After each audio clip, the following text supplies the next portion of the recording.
Okay, you guys, so we're going to continue with 16.1. We only have a tiny bit to finish. So the next thing you see on your notes is you have a radical, radicand, and now there's an N. That N is your index number. So I have an example here. In this case, we have the radical 8 with the 3 as our index number. What this is saying is, it's saying what number times itself 3 times, because this is a 3, is going to give me 8. So obviously we have 2 times 2 times 2. 2 times 2 is 4, times 2 is 8. 8's actually called a perfect cube. We'll get to that in the next section. But how you would figure this out, because this index number could be a 5, it could be a 10, it could be any number. The way you figure this out is if you have a simple calculator like I have, which is what I asked you to get in the beginning of the semester. I have the instructions. This is also on the side of your notes right here. There's other examples for you to do.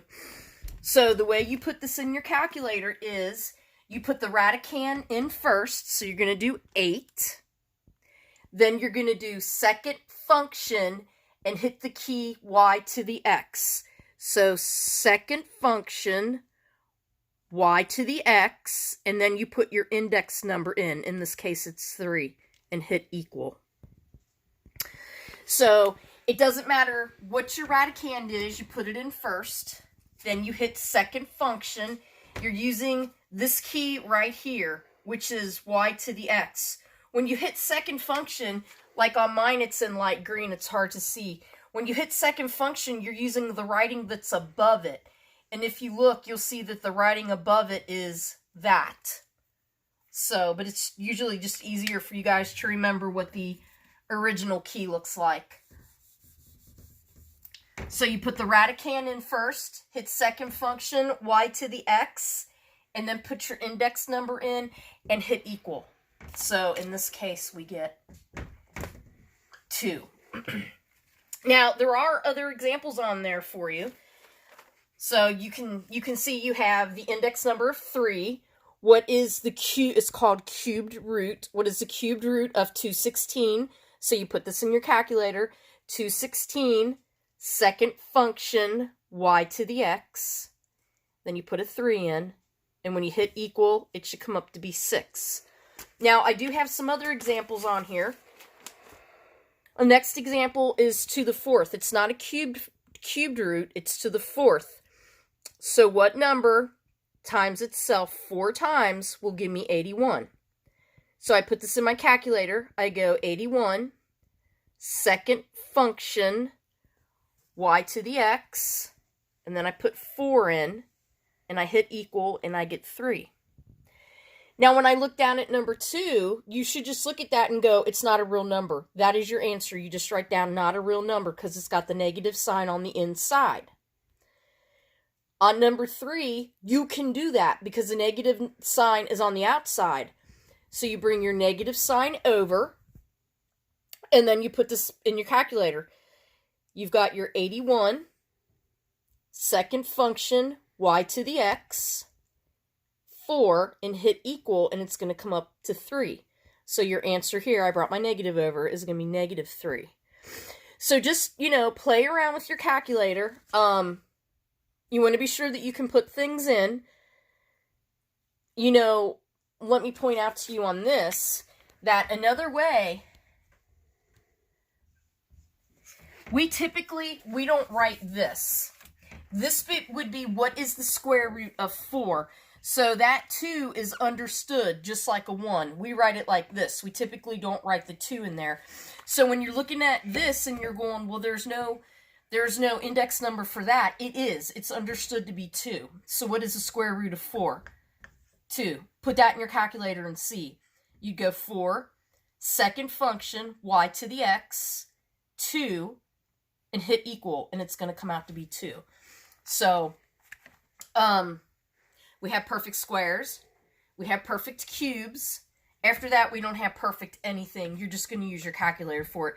So those of you that come up to me and go, I want to do it by hand, I don't want to do it using my calculator, you're going to use your calculator for some of these. And that's just the way it is.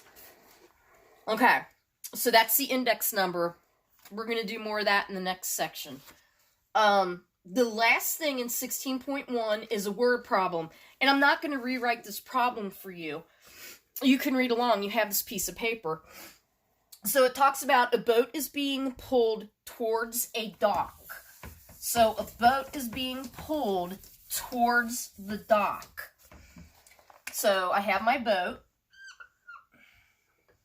Okay. And it's being pulled towards the dock. Being pulled in. And it says right here, when the boat is 24 feet from the dock, 30 feet of rope is extended. Okay? So when the boat is 24 feet from the dock, so I'm 24 feet from the dock, it says 30 feet is extended. So what you're going to want to learn on this, it's going to be a right angle because we have our dock. The boat's being pulled towards the dock. 24 feet of rope is extended. Where does the 30 go? Well, in this case, it's always going to be our hypotenuse. It's always going to be our hypotenuse. If you remember, the Pythagorean theorem we use for right triangles, so it's important that we can place the 24 and the 30. Again, the 24 is going to be one of our legs because we're being pulled towards the dock. The 30 is going to be the amount of rope. Because it doesn't matter where you stand on the dock, it's going to be 30 feet of rope that's being used. This right here, we don't know anything about this side. This is our dock. This is where we're standing, and we don't know anything about that. So that's our question mark. We're looking for the other leg. And you might have to go back and look this over a couple times and just go slower at your own pace. But what you're going to see is, when you work these word problems, they're all going to sound the same, just like the other word problems we've done in class.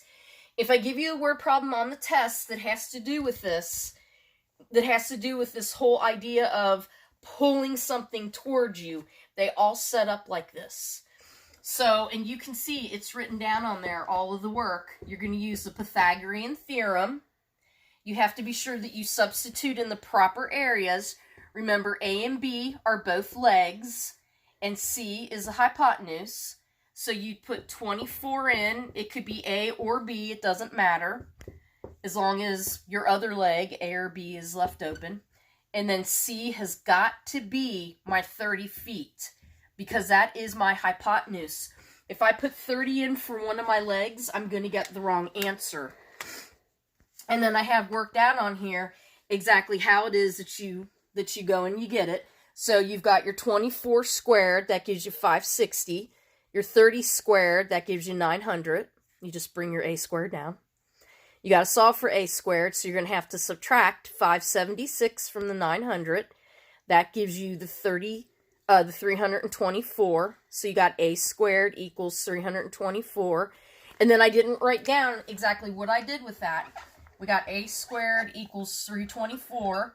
And what we do to get a squared, because we don't want a squared, we just want 1a, we have to take the square root of both sides. When we take the square root, we're left with a, because the square root and the square undo each other, equals, we would put 324 in our calculator if we didn't know that it was a perfect root of 18. So put that in your calculator and you get 18 feet. So these kinds of problems, when you're talking about pulling something towards you, if you're standing here and it said, you know, something is so far away from you, you're pulling it in, any kind of thing. You might be 50 feet from a tree and you're pulling it in, it was just cut down, or whatever. These are all going to work the same. Okay, so on to some more fun. Now, let's look at 16.2. This is multiplying, dividing, and simplifying radicals. You have two rules that you have to memorize. Rule number 1, when you multiply them together, the radicands, that's what's going to be multiplied. So you have a square root, and you're going to multiply both radicands. By the same token, if you're given a radical with a radicand under it, you can always break it up into two radicals. So we're going to look at some problems. Now, when you look through the pages I gave you, there are a million problems worked out in this section. I'm not going to go over every single one of them with you right here because that would just take forever.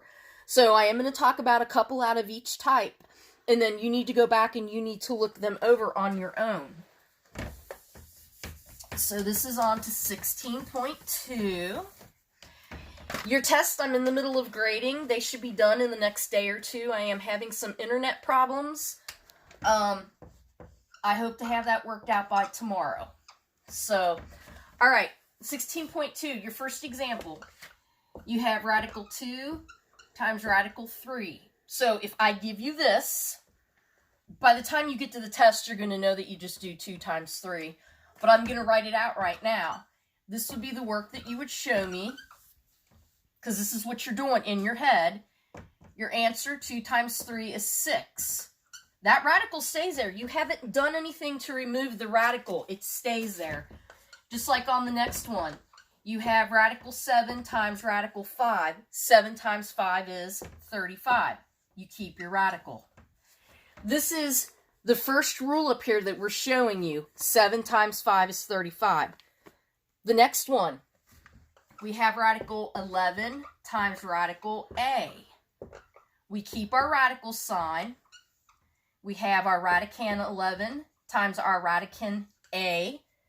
What is 11 times A? I don't know, so you just rewrite it together. 11A. Do not lose your radical. You need to have it. If you just write down 11A for that on the test, it is wrong because it is radical 11A, and that A is underneath there. Okay, so that's putting things together, and you know, if we put things together, we can also take them apart. So let's look at taking some things apart. Now, the problems that we've been working up to this point, that's a perfect square. What's the square root of 4? 2. Okay, no big deal. That's great. Now, let's look at some other ones. The first example I have on here is 20. Radical 20. What is the square root of 20? If you put it in your calculator, you see it's not a perfect square. If it's not a perfect square, you're going to divide it up into something that has a perfect square. So in other words, what are 2 factors of 20, one of which is a perfect square? 4 times 5, right?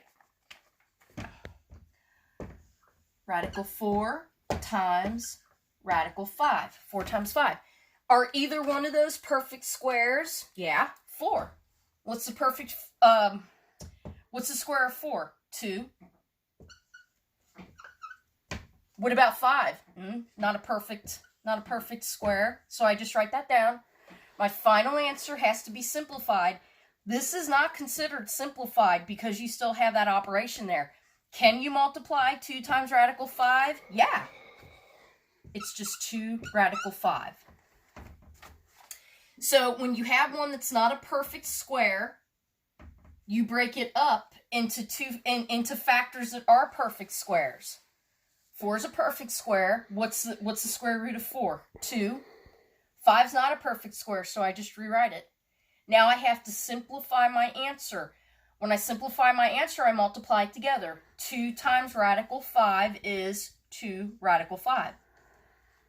So when you're working out a problem and you see a number on the outside of a square root sign, that always means that they're being multiplied together. Just like if these were parentheses. If there were a 2 right next to the parenthesis, you would know that that meant multiplication. So let's look at another one. We have radical 50. 50 is not a perfect square. So let's start taking this apart into something that is a perfect square. So when I look at this and I say, okay, give me 2 factors of 50. Most people go 5 and 10. Okay. 5 and 10. Neither are perfect squares.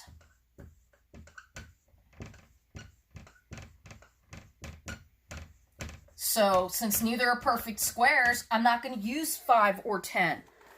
What else can I divide 50 into? How about 25 and 2? 25 and 2. Are either of those perfect squares? Yeah, 25 is. What's the square root of 25? 5. What about 2? 2 is just 2. So, not a square, not a perfect square. So I go ahead and I bring down radical 2. Simplify my answer. 5 times radical 2 is 5 radical 2. That's my final answer. All my answers have to be simplified. It's not considered simplified if there's still an operation going on. So, when you're picking out your factors, there are a lot of factors for most of these numbers.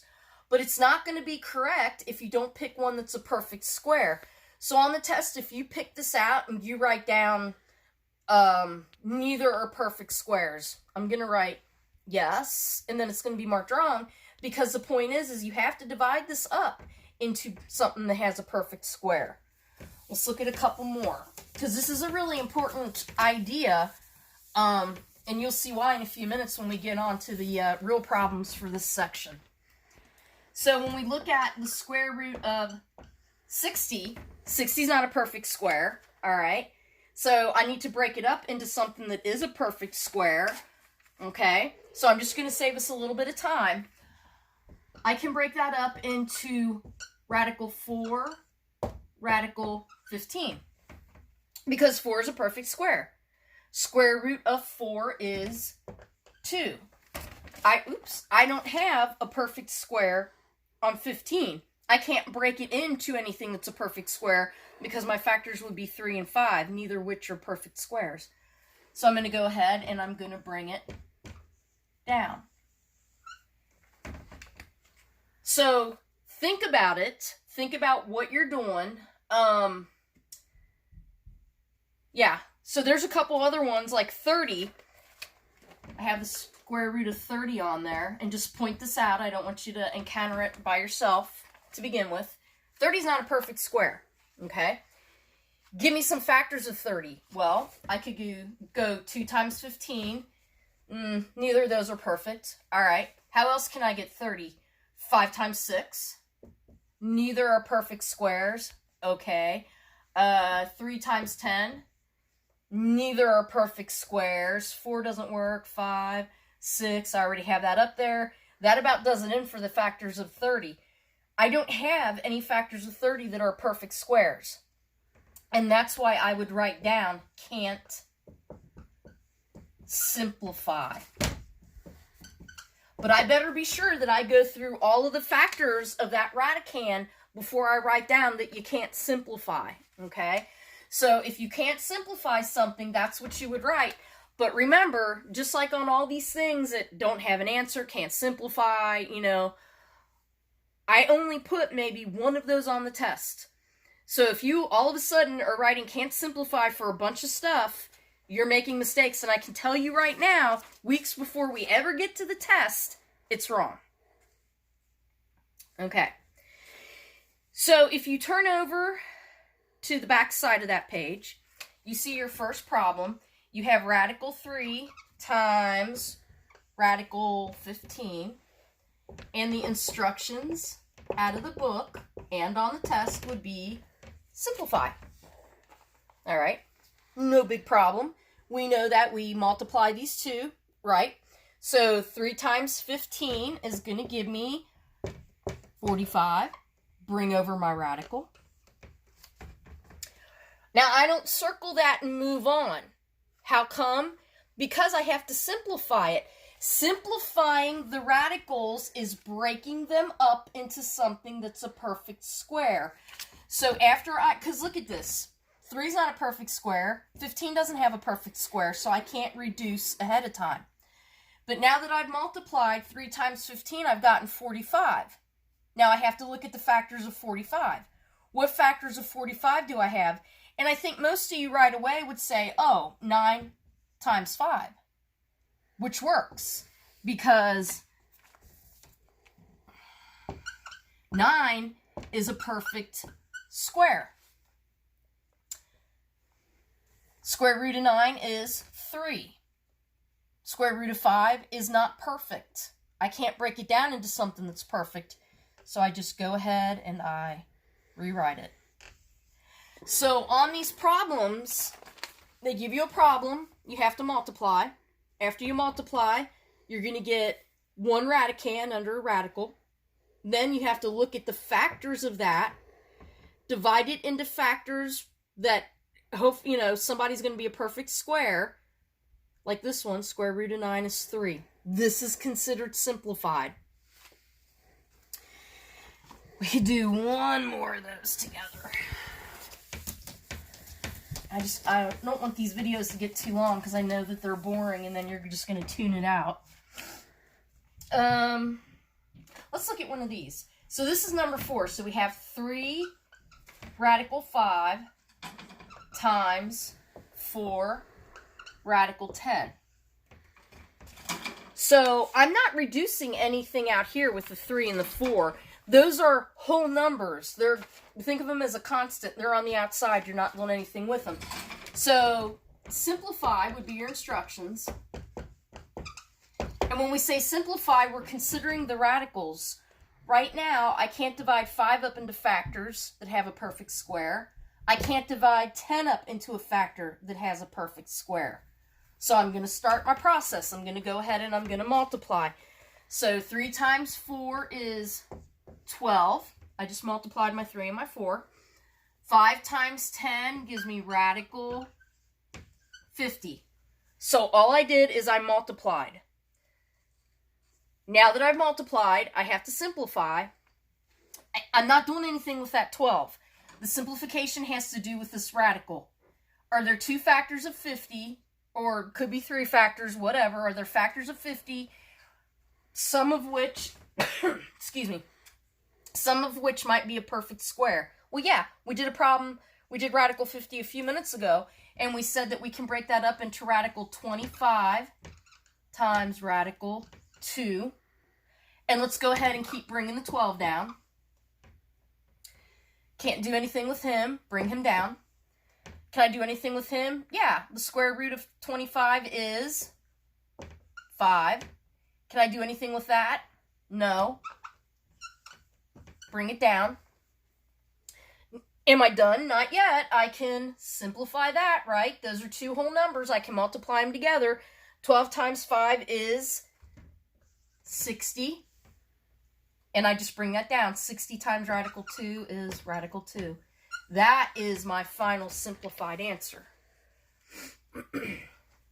So when I have numbers on the outside, this is 3 radical 5 times 4 radical 10.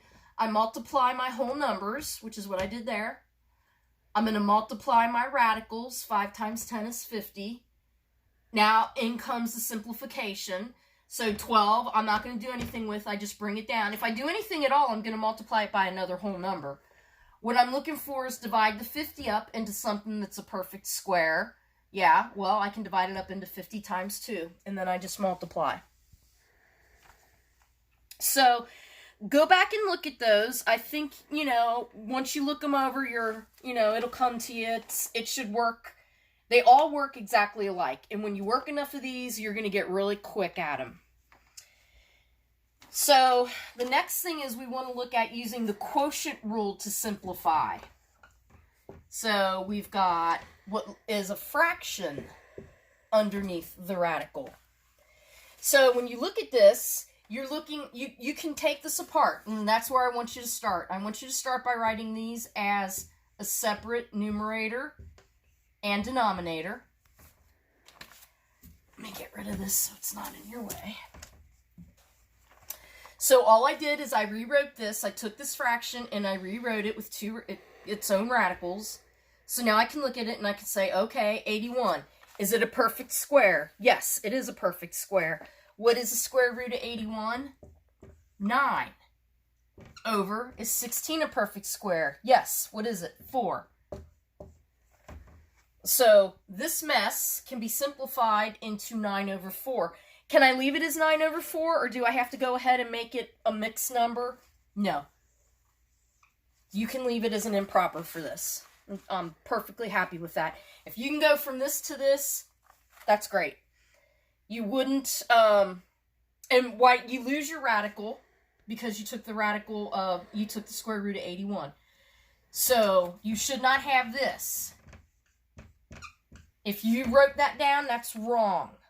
I'm just trying to think of what mistakes you may make. So you divide this radical into 2. You take your square root. Your radical is now gone. Your answer is 9 over 4. And they're talking about, it says use the quotient rule to simplify, because you guys know that a fraction is just a fancy division problem. Okay, so then underneath that, it says off to the side, it might be a little bit hard to read, not considered simplified if there's a radical in the denominator. And that is a really, really huge concept. All right, this is a concept that's going to follow you to every single other math class. All right, so your next, well, let's see. Really, it's your first example. It says radical 192 over radical 3. Okay, not considered simplified if there's a radical in the denominator. Denominator, radical, problem. How do I get rid of it? In order to get rid of this radical, which I have to do for a final answer, 3, I can't divide 3 up into factors that are a perfect square, can I? No. So how am I going to get rid of that? I'm going to multiply the top and the bottom by radical 3. Because when I multiply by a radical, I multiply the same radicand by the radical. The radical goes away, and I'm just left with my radicand. So radical 3 times radical 3 is what? Radical 9. Is 9 a square root? Yep. What's the square root of 9? 3. So maybe I should write that step down. I don't want to lose anybody. Let's go ahead and write that down. This is going to be radical 9. Then I got to multiply 192 times 3. And 192 times 3 is radical 576. So I look at that and I go, okay, I still have a radical in the denominator. No, because remember we said 9 is a perfect square. What is the square root of 9? 3. And I got that radical 576. I got to do something with 576 because I'm thinking 576, there's going to be something I can break down in that. So the first thing I'm going to do, because it's such a big number, is I'm going to get my calculator out. And I'm going to see if it's a perfect square. 576 square root. There we go. Square root is 24. It is a perfect square. That's going to give me 24 over 3. Now, the last thing I'm going to ask you to do is I'm going to, can I simplify this? I don't have to make this a mixed number, but I want you to see, will 3 go into 24? And it does. It goes in what? 8 times. So this is the problem that I gave you. That's the answer.